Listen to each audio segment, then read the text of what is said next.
Welcome back to Grow Your Impact, Income, and Influence, the #1 show helping you reach millions, whether it's millions in your bank account or millions of followers online, whatever that word means to you. Today, I've got something really special for you. So if you like poker, I know that's a little different from what we normally talk about on the show. This guy changed my life in 2014 or 15 when I read his book on poker tells, which is all about reading people. Now he has a podcast called the Behavior Podcast. That's behavior-podcast.com, where he studies people, and we talk about the habits of high-performing people, kind of the psychology behind why people do things. He's got a series of poker books that's all on poker tells. It has been called the definitive work on poker tells, which is pretty crazy. I grew up reading Mike Caro's stuff, if you know anything about poker, and he blew that stuff out of the water. Zachary, welcome to the show. How are you doing today? I'm good. Thanks for having me on, Steve. Nice to see you. No problem. I'll say real quick, the podcast is called People Who Read People. It just has behavior-podcast as the URL. So it was a play on the Barbra Streisand People Who Need People song. That's the origins of the name of the title. Nice. If you guys want to visit the podcast, it is linked down below for you. We're going to jump into all that, but I want to know, where did this all start for you? How did you start? I mean, my intro to you was reading the Poker Tells book, and then the Verbal Poker Tells book, and then the Low Limit Poker Tells book. How did you set out to be I'm going to write a book on poker tells? Yeah, it is kind of an interesting thing. I think it's just a culmination of a few different factors. So for example, I've always been interested in psychology from a young age. My dad had all these books on the bookshelf of various things. He had some Freud books. He had some other psychology books. And as a kid, I would just randomly read these books because we lived out in a rural area in Southern Maryland where, there wasn't much to do. So I spent time reading these random books. So that got me interested in psychology early on. And then I got into poker when I was a kid and ended up, taking poker pretty seriously in college. I was setting up games, and I went to Savannah College of Art and Design in Georgia, was setting up games there, and hung out with somebody else who was into poker and into gambling, and got serious about that. And then I would take notes on my friends, their behavioral patterns. I was always taking notes in this little book about that. So I was interested in the psychology and behavior aspect. And then later, it wasn't I ever even planned on it, but I ended up moving to Albuquerque kind of randomly, and was traveling around the country a little bit, and started hanging out with them. This was in 2003 when the poker boom was really happening. And I made some friends there who were into poker and were playing poker, professionally for money. They were trying to, doing it part-time anyway, and taking it seriously. And so I got into that, and that's what led me playing higher stakes at the casinos and stuff, and taking it even more seriously. And so during the poker boom, I was always thinking well, I know stuff about, poker tells, and I've talked to people about poker tells, and I've never seen some of this stuff written in a book.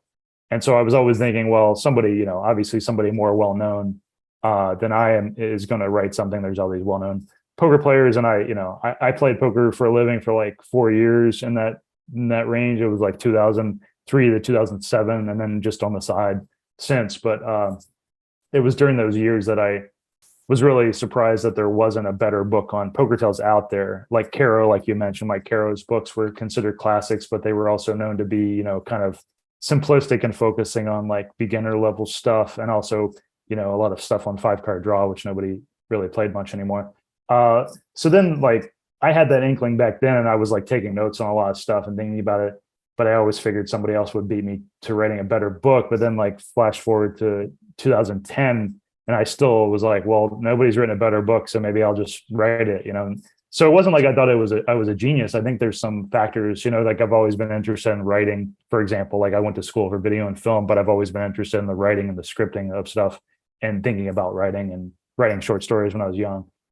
So it was a culmination of my interest in poker and psychology and writing, I think, because a lot of people that are there's more experienced poker players than me, and probably know more. There's players like Phil Ivey that probably know more about reading people, but they're more interested in playing than they are about writing or teaching people what the elements are. Whereas I was I'm not that interested in playing poker. I was never really that interested in playing for a living, because honestly, the the lifestyle is kind of stressful. It's a hard way to make a living, even when you're good at it. So the culmination of all those things is what led to me writing things. And then I always planned, like, I was always like, well, we'll see how people like it. I had no real expectations. I thought it was good, but you never know how things will go. But then people really responded to it, and like professional players were saying like they thought it was the best book on the subject. So that encouraged me to do more work on it. And I wrote about verbal poker tells for my second one, and did some work for World Series of Poker final table players for the main event, analyzing poker tells. And so just one thing led to another, and then that's what led to me being interested in doing the general psychology thing, because I've always been interested in general psychology, and it was sort of a way to take some of the small amount of fame I had in the poker world and like apply it to the general psychology area. So yeah, that's kind of a short synopsis of how all that led to one thing led to another. I mean, that is quite the journey. I mean, just going from a kid growing up, I read all the time too. My parents were teachers. They were like, for every 2 hours that you read, you can watch 1 hour of TV. So it was like good. Reading, doing homework, but similar. Nice. Yeah. And then some success. And then I like the idea that, like, I mean, you've always struck me as somebody that's humble. I've read a lot of your emails. I've listened to some of the shows, even reading the books. Like, you're not, at no point do I hear you say that you are the best at this, but you are the one who has put the work in, which we're going to get to kind of habits of high performers as we go through the show. One of the things that, if you're listening to this and you're like, why does poker have anything to do with, reaching millions, growing your impact? I always have told people that poker is the biggest lesson on how to respond under stress. Because if you're playing for fun, like, it's all fun and games, right? But when you have, I play 5-10, sometimes I play a little bit higher. If I have, 2 or 3 grand on the table, and like, you learn how you respond, and you learn you have things that go wrong that you can't control. All you can control is your response to it. Mm-hmm. And you see, we're going to get into some of the specific tells and like how you see people respond. But like, I remember playing online. This will date me a little bit, but like, this is a lesson in stress. I was playing, it was a 200-400 online. And I think we were pretty deep. I think I had like $900, and a guy hit like a 2-outer, and like, it had been like a string of like ongoing. And like, I broke my chair. Like, I literally like stood up and like slammed my chair into a wall. Yeah. And like, I was like, what just happened? And I was like, I've got to learn. And like, from that day forward, I actually read Jared Teller's book on like the mental game of poker. And like, but I will tell you now, running a multi-million-dollar business and like having employees and having all these things, like, they're like, the only true thing you can control is how you respond to things that happen. You can control a lot of things, but there's always stuff that isn't. Yeah, for sure. Poker. Go ahead. Yeah, I just think that, there's so many lessons that poker forces you, like, assuming you're taking poker seriously, it forces you to think about things in a much more objective way. Like the things you said of, it forces you to not be results oriented. It forces you to focus on making the best decision you can, regardless of what the outcome is. And that has so many applications to real life, whether it's your, professional things you choose, or and so many people, I think, are we're instinctively results oriented. We tend to think, oh, something went wrong or something went right, and like, therefore we made the right decision. But poker teaches you to not be results oriented, and to just focus on, well, am I making the best decision with the information I have now? And it just, I think we are, that is such a human problem that we hear it every day, probably, from people where they're like, oh, I screwed up. And it's like, did you screw up, or did you just get unlucky? It's like, it forces you to try to be more objective with your analysis, and not be so emotionally tied to the results. Yeah.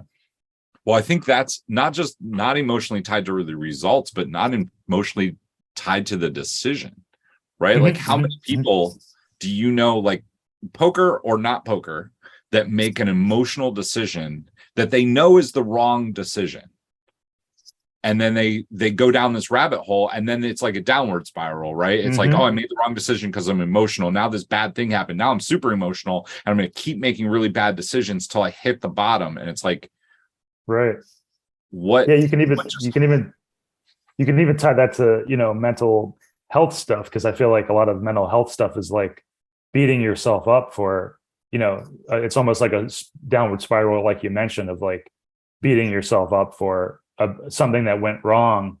And, and that makes you feel like you have lower self-esteem and judge yourself more and angry at yourself. And that leads you to make another bad decision. And then you're like, well, now I feel even worse about myself and I'm even more of a bad person. That leads to you making a worse decision. These things have apply to so many, the meaning that we assign to events and the decisions we make just apply across everything. Yeah.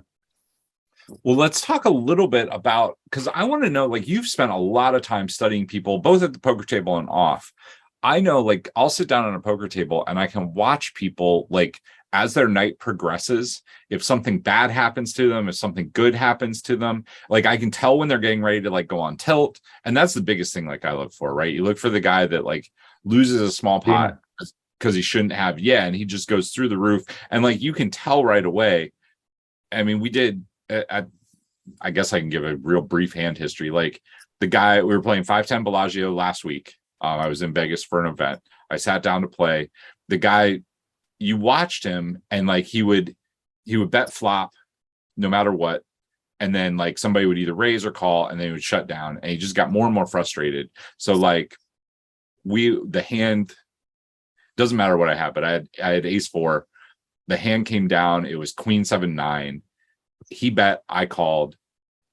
Turn comes, I think it was a 2 or inconsequential. He bet, and I just raised on him. He re-raised, I jammed, he folded.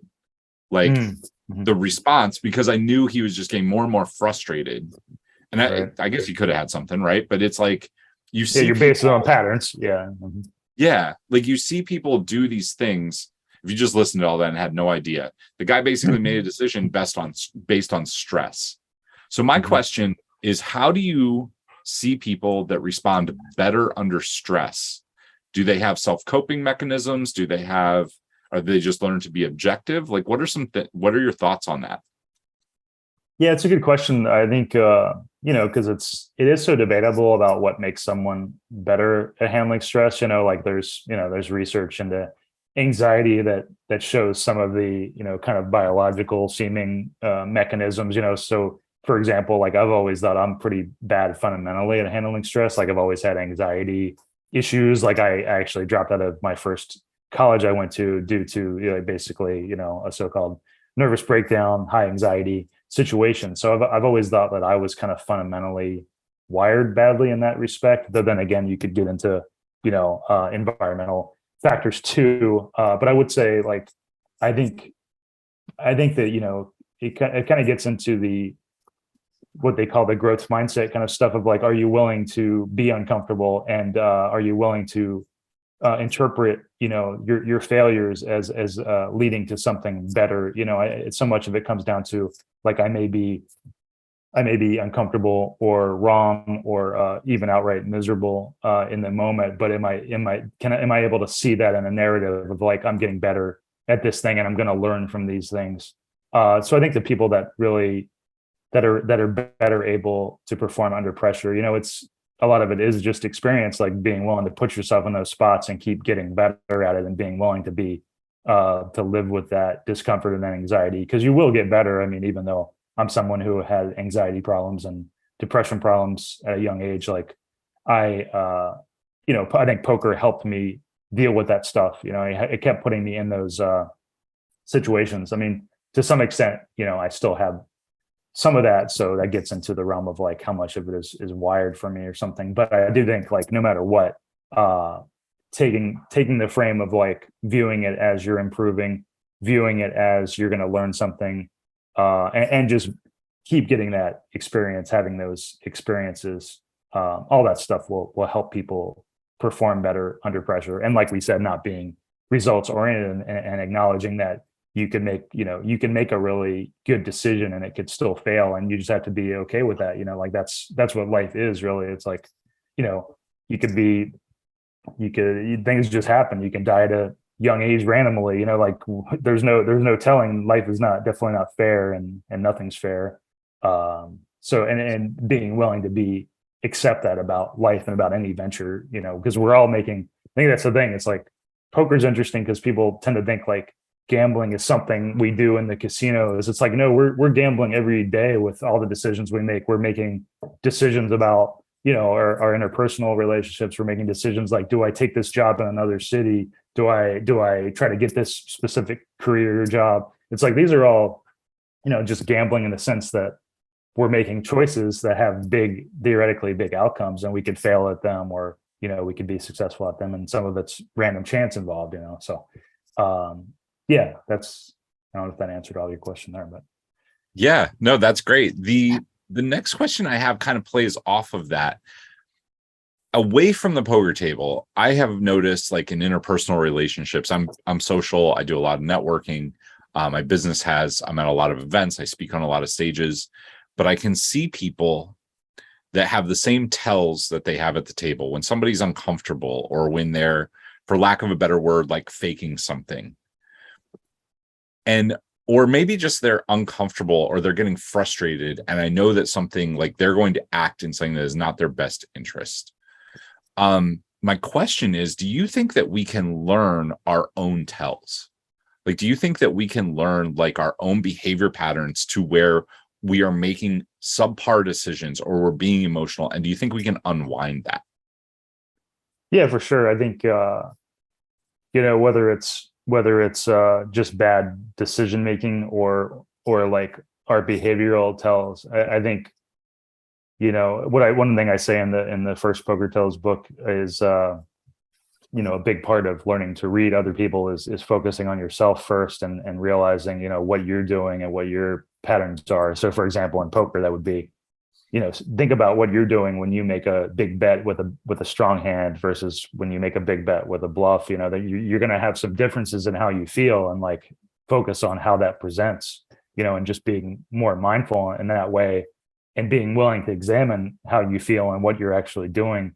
That's how you can find those things in other people, and I'd say it's the same, across the board, whether it's just being willing to honestly examine, because that's the thing, we are so, we are so egotistical. Obviously, it's not in a bad way, but just as humans, it's like we're so focused on our narratives that help us in the world, that help us function.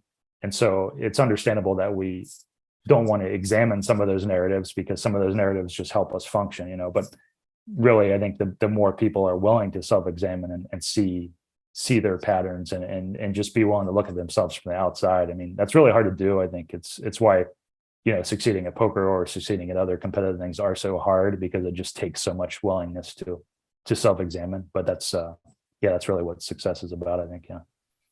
I mean, I think you're hitting on the key, is that self-examination, and looking at, we kind of talked off camera, and we're going to bring it to the front now, like, being able to look at yourself and not only self-examine, but be completely objective about it, and not be hurt when you're like, I failed at this because I made a bad decision.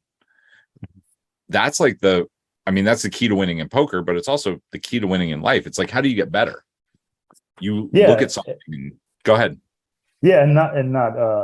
And not beating yourself up too. I think it's like, because there's life, or any endeavor at all, is so complex and has so many factors. And I think we can have a tendency to beat ourselves up about, we failed at this specific thing, or we're not good at this specific thing. So, for example, me, like, it would be easy for me to build a narrative around, like, my social anxiety and my anxieties in general, and be like, well, I'm not going to be successful because of these things I face, these obstacles. The fact, it's easy for me to feel like a failure in that regard, and that's kind of like what I struggled with when I was young. It's like those became the defining aspects of myself. But it's like, we're all more than any specific, area that we can focus on. It's like, I'm more than my social anxiety that I have, or I'm more than the fact that I'm bad at math, for example. There's all these examples we can pick. Not to say I'm bad at math, that was somebody else's example, but you get what I'm saying. Sure. There's just all sorts of ways we can build a narrative around either our own, like, how great we are at something, or how bad we are at something. But none of those things really define us, because we're all just, as people, we're all, like, going to have, through the environment or through natural things, we're going to have things that we're good or bad at. And, like, we're all more or less than those things, it's like, we're just people. And so being willing to to live with your failures and not see that as a very defining aspect. Just as I think we're often so much more forgiving of other people too. It's like we can see that somebody else is more than like a failure they had or something they're bad at or their one mistake, but like we're more willing to like judge ourselves harshly in that area. So I think, and yeah, it's like two competing things. It's like not being too full of yourself for your successes, because some of those successes are going to be due to chance. Like if you succeed at a company, you might think you're at building a big company, you might think you're a genius, but you could have just been in the right place at the right time. So examining that success and being like, well, am I question whether you're really always making the right decisions? And then on the other end, it's like not beating yourself up for your failures. So it's like somewhere in the middle is like is trying to see things objectively and not get too tied to either the losses or the wins, yeah. Hey, thanks for taking a moment to check out this episode of Grow Your Impact, Income, and Influence, the #1 show helping you reach millions. Have you ever thought about building your own webinar or using public speaking to reach your ideal audience? Well, if you'd like my help with it, over the last several years, I have built more than 40 live events for clients just like you. In the last 18 months, I've helped 32 entrepreneurs build their webinar with over $5 million in cumulative sales. If you'd like to see how I can work with you, or if you'd be interested in having me speak at your event or be on your podcast, go to steven.coffee, that's steven.coffee, to book a short call with me and see how we can work together. All right, let's jump back to the episode. Well, you hit on so many good points there. Like we are really quick to forgive other people, especially when they ask for it, right? If it's our friend or somebody that's close to us, we're really quick to point out how great they are, but we are all really, really hard on ourselves, right? Like that's the easiest thing to do. And I think you kind of said it at the beginning of that segment, learning to look at ourselves and have like some grace, some forgiveness, and say like, so what, I did something wrong. I'm not a failure. That action was a failure and I can learn from it. And separating, this is something that I talk to people a lot. Like just because something didn't work out doesn't mean that you're a failure. Like you're not the failure. That action failed, but you can change the action. You can change any action. That's what's great about being human, right? That's about our experience. You can always change something. And sometimes you are going to make the best decision. You are going to take the right action and things just aren't going to play out. And there's nothing you can do. That was probably the biggest thing I learned from playing poker was that. And just you have to brush it off and realize like, I'm here for another day. Let's go. Like I can make a better decision right now. I mean, we've all had, if you've never played poker, I will tell you there are weeks where you will do all the right things over and over and over. And you'll look at your bank account and you'll be like, how'd I lose repeatedly for 5 days in a row? You did the right things, but sometimes they just don't work out. And it's like, life can do that too. But Benny Binion, I was lucky enough to meet his son, Mr. Binion, long time ago at a restaurant. And one of the things that he said was like, easy times make easy people. When times get tough, the tough get going. Like, yeah, that was one of the quotes. I think that's, so many people say that about poker, because it is almost like a fast forward, it's almost like living life in a getting more life experience in a shorter time span, because it's like the amount of like failures and successes you have in poker, like these big hand spots that come up so often, significant spots, and the fact you have to deal with these things. It's almost like, starting a bunch of businesses and failing or succeeding at them in a small form, in a smaller form, obviously, but it's like you're getting the same lessons. It's like you're seeing how that your actions, no matter how good they are, aren't necessarily tied to your results, at least in the short term. It's tied to your results in the long term. But I think there is so many life lessons there that, and so many people, talk about that about poker, and I think it's true. There's just so many lessons there. So let's move a little bit and let's talk about reading other people in the game of life.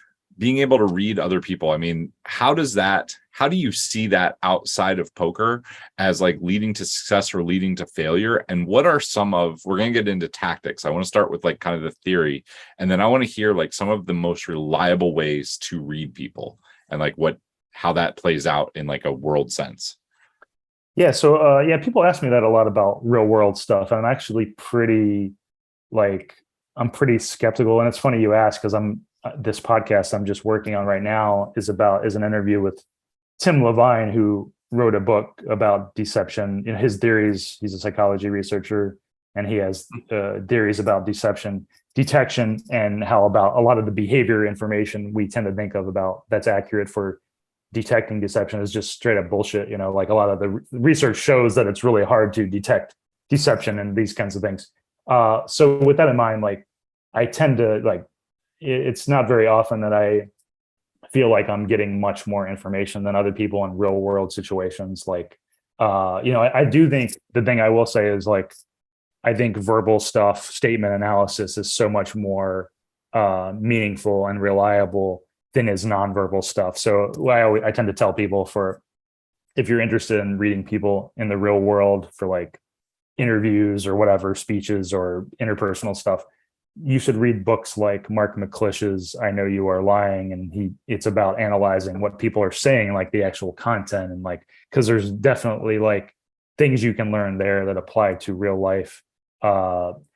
Things like why, and they're based on pretty simple and easy to understand logical ideas and psychological ideas. For example, like the fact that people don't like to directly lie. So when people do try to deceive you, they'll speak in more indirect and ambiguous ways. And that applies to poker too, but it's just a general principle because we don't like to lie. It actually, for some reason, it's like when you watch interrogation videos and such, it's like, for some reason, even people that have murdered people they don't like to just directly say like, hey, I didn't kill that person. It's like, you would think that would be the easiest thing in the world, but like people like have all these indirect ways they'll try to say that. And the same in poker, people don't like to say, hey, I'm bluffing, or they'll or hey, I have this specific strong hand. They'll find indirect ways to, so it plays out in a lot of areas. And that I'd say is one of the key things that comes up in real life is like, well, why is that person speaking in an indirect manner and not just saying like an innocent person would? They just come out and say like, hey, I didn't do it, like, and be defensive about it. And like people that are guilty or have something to hide speak in these more indirect ways.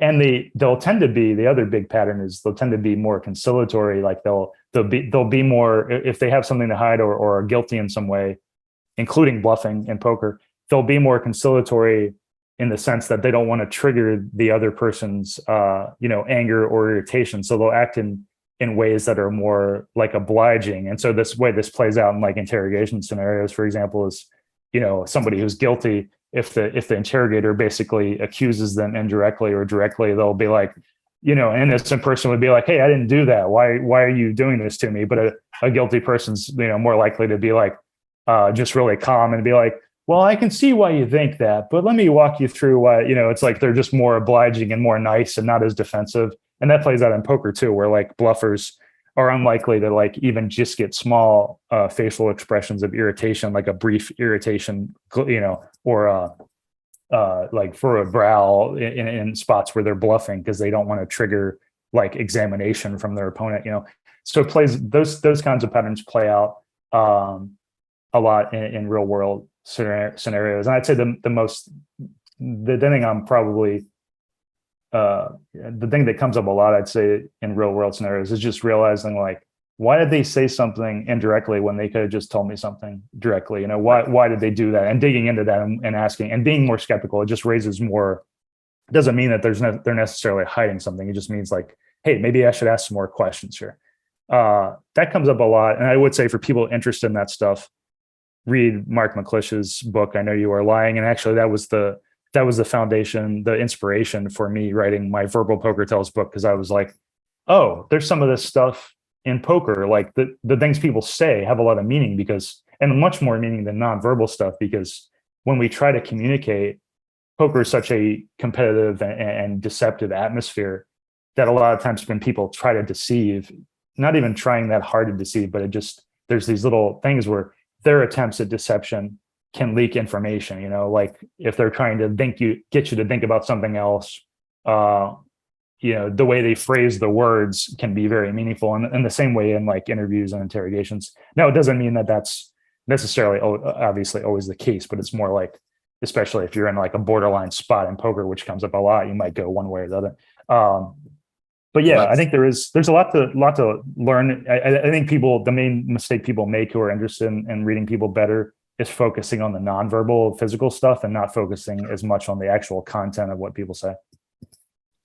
I remember reading the Verbal Tells book, and I'm probably going to butcher it, but you were talking about like if somebody speaks up and says like, I don't have X hand, they probably have a really strong hand and they're just trying to discount and make you curious. So you call, and then they're going to be like, well, I don't have a pair of jacks. I've got 3 jacks. Or yeah, that is the biggest tell, like the most meaningful takeaway from Verbal Poker Tells. And I didn't realize it when I started writing the book. It was only when I really delved into looking at, you know, examining, because I worked for 8 months straight on that book, and I looked at a lot of like, you know, build a database basically of hands and building the patterns out. And so the really reliable tell was that bluffers do not like to, what I call, you know, what do you call, weaken their hand range verbally. Like they don't want to directly or indirectly weaken their hand range and say like, oh, I could be bluffing here, or oh, even indirect statements like saying like a bluffer is unlikely to say like, oh, I don't think you have much, because I don't think you have much is an indirect we can't statement about their own hand strength. They're basically saying like, because I don't think you have much, then I also don't have much, right? So there's all these categories of like indirect we can't statements, and that plays out in the real world, I think, too, because people who are in a position of power or confidence, and or like, for example, they know they have some power in the dynamic, or they know they're innocent and they will be proven innocent, whatever the situation is. Those people are just more likely to behave in looser ways and to make jokes and to be defensive. Like it kind of plays into the relaxed people who are more relaxed in general are more likely to have these various loose mannerisms, which can include all sorts of verbal statements. And it's also interesting because the thing that people often get wrong about reading deception is, you know, the fact that people who are relaxed are capable in behaving in a range of ways, which can include, you know, stumbling over words because they're not really thinking about their words. But a lot of those things are things that people think are tied to deception. So you actually have a lot of people that will be like, oh, he's lying, I think, because he stumbled over his words, or because he looks anxious in an obvious way. But it's like the fact that that person is willing to look anxious or stumble over their words in the first place is often a sign of just how relaxed they are, because they're not really, you know, whereas somebody who's guilty might be like controlling their mannerisms more and actually be less likely to have those things present, you know. So that there's a range of like public things that people tend to think are meaningful that just simply aren't that meaningful. And it's funny you ask about that, because that's actually the podcast I'm working on now, which is about these common misconceptions we have about, you know, what behavior means and when people are deceiving us. Yeah. So I know you said that there's not a lot of real world application where you're like making life or death decisions on tells. My question would be, do you have an example at the poker table and in real life of where reading somebody or paying attention or picking up on something made a big difference? If you have one for poker, that'd be great. But I know you have ones for poker. I mean, they're in the books. Yeah, poker for sure. The harder part is, you know, and that's a really good point. I should probably try to keep a database of times when that, or a document of times when that happens. Because I know I have examples from real world, but it's hard to think of one off the top of my head. Yeah, it's all right. I will work on that. That's a very good question you pose. Yeah. It's all good. Let me think about would you like one from poker? Yeah, of course. I mean, poker, we're going to do some, for those of you who are poker geeks and you're listening to this because there was poker in the topic, we're going to talk a little bit about poker. So yeah, let's talk about one or two poker tells that you saw. I'll give you, I would probably usually give you a verbal one, but since we talk so much about that, let me give you one that's like a less obvious and lesser used one. Is So I was playing this. I never played many tournaments, but I was playing this. I mostly played cash games, which is, if you don't know, cash games are just where you can cash in or cash out at any time. There's no particular end, and but tournaments like have a defined start, and once you're out, you're out. So I was playing this, few $100 tournament once, and so the person, and a lot of the tells you'll get that are meaningful or practical come from the people directly behind you, because you get some sense of what they're doing, directly behind you, and they have position on you, so they have advantage on you and can mess you up. So this is a very small spot, but I think it's important because these kind of spots come up so often in games, and they can really add up over time. So, for example, I was thinking about raising in late position, which is I think I had like king 8 or something, king 8 offsuit, and raising in late position, is a pretty common thing to try to steal the blinds, or if people call you, you have position on them, so you have an advantage on them for the non-poker audience. So I was getting ready to raise with king 8 offsuit, but I noticed this guy behind me who had been, usually his usual MO. He looked at his cards early, and he would often be moving around a good amount or talking. He was just physically loose, with his regular hand strengths, weak, medium strength hands, because that's mostly what you get in poker.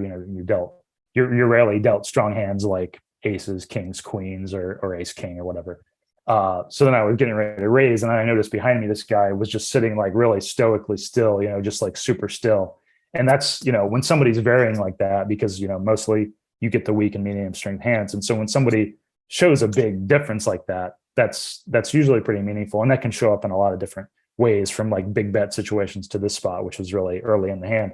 And so I just decided to fold, and that's a very small and minor spot. So when I folded, he ended up raising, and I think he ended up taking it down. Didn't ever end up seeing what he had, but the point is that those kinds of spots that seem really minor are actually very much present all the time. And if you're paying a little bit more attention, you can spot that kind of stuff and save yourself from, raising and then getting re-raised or whatever, and losing that, a significant bet there, or even, preventing yourself from, maybe making a 3-bet that you would have made looser after that person. You might have re-raised that person sometimes, and maybe you take it a little bit more cautiously, things like that. So that, I think and that's actually a lot of people focus on the big bet spots. It's like, is this person bluffing, or do they have a strong hand? How anxious or relaxed are they seeming in a few different ways? But in practice, a lot of the tells you get are actually from these early hand spots that have more to do with like, well, is this person focused or not? So it's not even about the emotion, it's about the level of focus or lack of focus, which is kind of unique to games in general, and maybe even poker, because poker is an interesting game where, unlike a lot of other games, you can actually just fold. So there's a tendency for people to not be focused because they know they're folding, whether that's early in the hand or even sometimes later in the hand. They can just be like more relaxed because they know they're folding, and it's actually can be a tell of weakness. And that doesn't really have an equivalent in a lot of other games, and especially not in like interrogation or real world scenarios. So I think yeah, go ahead. I mean, I think it has something to do with real life, because you can tell when something is important to somebody, or when they are. I mean, I can think of, I won't put business in it. I'll just put personal in it. Like, you can tell, because I always like to know what's important to other people, because that's how I'm going to interact. I'm always looking to help people. And you can tell, like, when somebody is, when you're talking about something and they're really casual about it versus when they pause, take a second, and they're intentional. That's true. I know that means something. It's kind of the corollary to what you're saying. And at the poker table, I think you're 100% correct. I always try to, it was something that was taught to me early on. I can't remember where I read it, but it was, you don't look at your cards. You either want to look at your cards right away when you get them and put them down and remember, or you want to wait till it gets to you, because you want to be paying attention to what other people are doing. And if they freeze, you know that there's something important, because most people won't. That's your, I have a couple. Let me real quick. I think you're right that I didn't mean to say that there was no meaning from focus or lack of focus. It's more that it's just like much more apparent in poker versus things like interrogation. It's like, somebody in an interrogation scenario is like pretty focused the whole time and isn't like Yeah. isn't knowing they're immediately like leaving the interrogation, in other words. So that's just to say, like, games, poker and other games can have like dramatically different scenarios than real world scenarios. But yeah, I think you're right. There definitely are like tells of like, hey, is this person actually focused on something, and what does that really mean? Like, because, you know, for another example is like, if someone's barely paying attention in like a deposition or interview or something, it's like, you know, is that a sign that they're maybe just so relaxed, like because they are innocent or skilled or whatever, you know, they have some position of power, maybe that's what is driving their like lack of interest, or, you know, there's definitely information that can be present there. Yeah. So I have I'm going to wrap up here in just a minute, but I wanted to throw some names at you that have been pretty big in the poker space lately, just to get your thoughts on them. So I'm going to start with G-Man, Garrett Adelstein. Like, he's made some of the best folds I've ever seen. He folded top set the other day in a cash game with no straights, and like, I think it was runner flush, and he folded, which I just thought was unbelievable. I don't know if you've watched him, if you've listened to him play, like, Yeah. any thoughts on him in general? Yeah, I think I mean, from what I've learned and examined, I think tells play a significant but not huge role in his reads. I think he's really, you know, he's really good at understanding other people's tendencies, just fundamental tendencies. And I do think tells play a greater role in his success than most people would think. And I think there was something he put out years ago about tells that I think he kind of regrets putting out now. And I can't remember where he put it out. And I have a note to like go look at that, because I never actually looked at it. But yeah, I think he did it on some interview somewhere, Crush Live Poker or something like that. Yeah. But I think he kind of regretted maybe putting some of that stuff out, because it was like before he got more attention and before he was playing, you know, higher stakes. And I think but this is just to say, like, yeah, some of the hands I've seen from him, and based on like looking at how the other players act, I do think tells play a significant role in his decision making process. And I think the interesting thing is, you know, him and other high stakes players have a motivation to not admit that, right? Because that would make players more on guard. You know, like, it's understandable that people don't want to talk to me. High stakes players don't want to talk to me about tells, because the more people talk about it, the more on guard people are going to be at the market. They're going to work on, you know, their tells. And like, that's why it was always cool to have people that were willing to talk to me about it. Like, I talked to Brian Rast, who's the high stakes player, about tells. But it's, you know, that's just to say it's understandable why these guys don't want to talk about tells, and why it's kind of hard sometimes to get that information, and why it probably helps explain why, like, despite there being many players that were more, you know, high stakes and more successful than me, I was, you know, pretty low stakes player in the scheme of things, you know, high stakes by everyday standards, I guess, but not by those guys' standards. But it helps explain why I was the one to write these books, because, you know, the people that are playing, you know, higher stakes don't have an incentive to share the information, because A, they like playing poker, and B, that would eat into their, you know, win rates or whatever, you know. So but yeah, I think that's he's a good example, I think. Yeah. Well, I think he definitely relies on tells, and he is very dialed in. We're going to talk about an old school player, Phil Locke. So Phil Locke was like my favorite to watch growing up, because he was super entertaining. Your book inspired me to go back, and I made like some spreadsheets and watched him play. And like, the thing that I saw watching him was that he was a master of distraction. If he was super strong, he would always talk about how he played all these hands. I play all the time. I'm super loose. He's one of the tightest players at the table, but he's really good at drawing people away. I don't know if you have if anything comes up for Phil Locke, but yeah, interestingly, when I wrote Verbal Poker Tell, then I, you know, had this huge spreadsheet of like thousands of hands that I had written things about, taken notes on. And the interesting thing about Phil Locke, he was one of the most talkative players, but he also had the least information given away. I thought, you know, like, even if you look at somebody like Negreanu, or other players that, were capable of talking a lot, they had significant patterns. And that's not to say that that's bad, because sometimes some of those patterns that you can find are when they're talking to players that they think aren't likely to pick up on those patterns. Like they're trying to deceive, verbally deceive a player they think is worse than them. So they're okay if maybe some of their behaviors seem obvious to other good players because they're using it.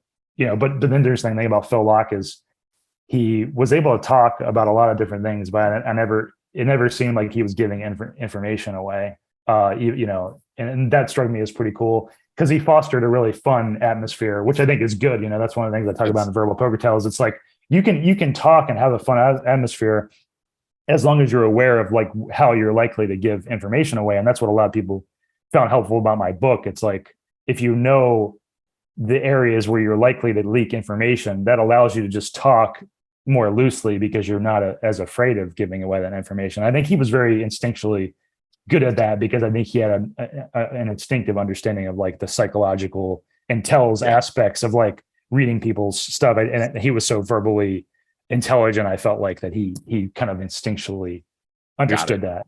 He was a lot of fun to watch. I mean, I probably modeled him more than other people, because I like to talk, I like to have fun, but like watching how he worked. The other person, his partner in crime, Antonio Sfondiari, like he was a magician and a hypnotist. So I've seen him do, I mean, some of the old high stakes poker, you can see him like ask the right questions and he knows exactly what somebody's holding. And I don't know, he was probably the best at reading, I think, because of his background. Yeah, I agree. He had a lot of skills there. Like I think he understood a lot of those principles. It was kind of like the stuff that I drew attention to in Verbal Poker Tells that I think were lesser known, that I think a lot of people just, people who played a lot of poker knew that stuff, but didn't talk about it. But also I think, he one time talked about, people's aura, which I think he wasn't really meaning, really an aura, but what he was referring to was like, oh, these minute things of like, well, how much like, how loose are their like tiny mannerisms, right? It's like they're sitting there and they might be, to an untrained eye or to a lay person's eye, they might just seem like, oh, this person's just sitting there, nothing's happening. But there might be like minute things of like, oh, they're just moving around slightly more, a little bit more loose. And that gives you a sense of like they're a little bit more relaxed maybe than somebody who's like just a little bit more tense. And a lot of times, one example that it comes up a lot for eye movements, and one of the things I talk about is eye movements are some of the more meaningful and reliable behaviors. Like, so if somebody's made a big bet, and the reason it's so reliable often is that it's just lesser known. So for example, if somebody makes a big bet, a big bluff, let's say they're bluffing, they have less dynamic eye movement. They tend to like stare in one place, for example, whether that's at someone or at the table or whatever, their cards. Whereas someone who's more relaxed can have more minute eye movements. They're just like more relaxed. So their just eyes are glancing around the table. Right. And that's like not well known, some people wouldn't be thinking like, oh, I have to keep my eyes, static in one place. But that's the kind of minute thing that I think, like when it comes to like physical gestures that Antonio was talking about with the aura idea, it's like sometimes you just get a sense like, and you might not even know what it is that's cluing you into that. You just get a sense like someone's more relaxed, and sometimes I think it's like people like subconsciously sensing like, oh, that person's just like their muscles are just slightly looser, and you can just sense that by glancing at them a little bit, out of the corner of your eye even, So I think those things can be valuable, and especially I think the thing that people don't understand about reading poker tells and why they can be so valuable is like it's so much different than interrogation or real life settings. It's like, because in poker a lot of times you're kind of on the fence, it's like you could just as easily justify from the fundamentals a call or a fold, because you're often being put in these borderline spots. And so if you just have a little bit more information to go one way or another, even if it's only like 55% reliable versus chance, it's like these kinds of things can help you make better decisions because you're making so many of them. And that's one of the reasons it's so unlike other real world behavior situations, because it's not like in the real world, you're not getting all these like chances to make these small, decisions pretty often. It's a very different different realm. Like you wouldn't want to base a big decision in life on like, oh, I feel like that person's 55% to be lying versus chance. Whereas in poker, like that might be an That makes actionable thing. Yeah, all the difference. yeah. So I mean, that brings to mind, like just thinking about like staring at table. There was that Tom Donhan versus Phil Ivey last. It was like one of the high stakes pokers where Phil Ivey had like bottom pair ace. I think he had ace four, and there was a pair of fours, and Tom just barreled, and like yeah, overbet river. And Phil, I read behind the scenes on that one. It was Phil took 15 minutes. Like his I spidey saw that. sense Yeah, I remember that one. told him that he should call like a $400,000 bet. It was some ridiculous bet. But he couldn't bring himself to do it. But that's like that like hairline. The last person I'll bring up to you, he's kind of been on the last couple shows. His name's Eric Parsons. He's been on some of the Poker Go stuff. He owns Maverick Media Company. He talks nonstop. I don't know if you've seen him. Yeah, somebody drew my attention to him. Yeah, I might be getting him confused. Yeah, I've definitely seen him, but I think I'm getting him also confused with somebody else. Somebody drew my attention to. But yeah, I think I know who you're talking about. He talks a lot, and I think he has a lot of the, not to call him out, but I think he has a lot of the some of the same patterns that I talk about in Verbal Poker Tells. Yeah, it's been really fun watching him. I actually went back to my notes. When I read the book, I read it in Kindle and I type out notes. I went back to read some of them just watching them. So Zach, this has been a super fun podcast. We kind of unpacked a lot of different things around tells and habits. The books, again, 3 different poker books that you can go find on Amazon. They're all on Audible as well, right? I believe. Yeah, they're all on Audible. Yeah. Yeah, like if you play poker, definitely worth checking out. If you don't play poker, but you're interested in the psychology of reading people, podcast one more time is People Who Read People, right?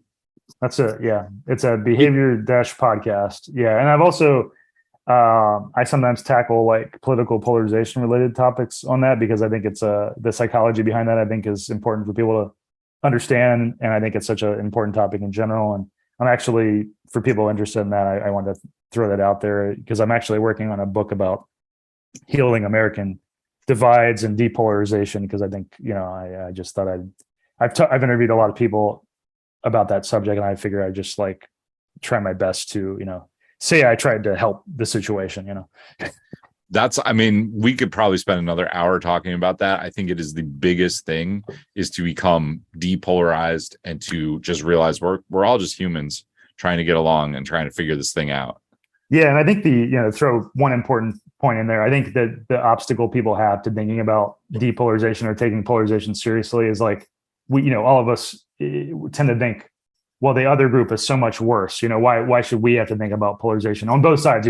People can think that obviously, but I think that my main point in helping people be interested in learning more about it is that you can continue thinking the other side is much, much worse than your side. And while being willing to examine how polarization dynamics work and how we and our group contribute to to polarization, because I think that's a big obstacle that people have is like, well, I don't want to think about it because it's not our problem, it's the other group's problem, But you can continue thinking that while examining like how our own us versus them language in our everyday life, like saying, all of the other group is this way on social media contributes to polarization and contributes to these us versus them dynamics, and emotions have so much more to do with this stuff than people think. The group grievances and feeling hurt and feeling insulted and feeling like the other group is dangerous to your group. All these emotions play so much more of a role than people think. There's so much more psychology and emotions than people think in these things. So that's just to give a pitch for, if you're interested in those things, that's kind of stuff I tackle on the podcast too. Awesome. Well, Zach, thank you so much for sharing your time with us and giving people some places to go for more resources.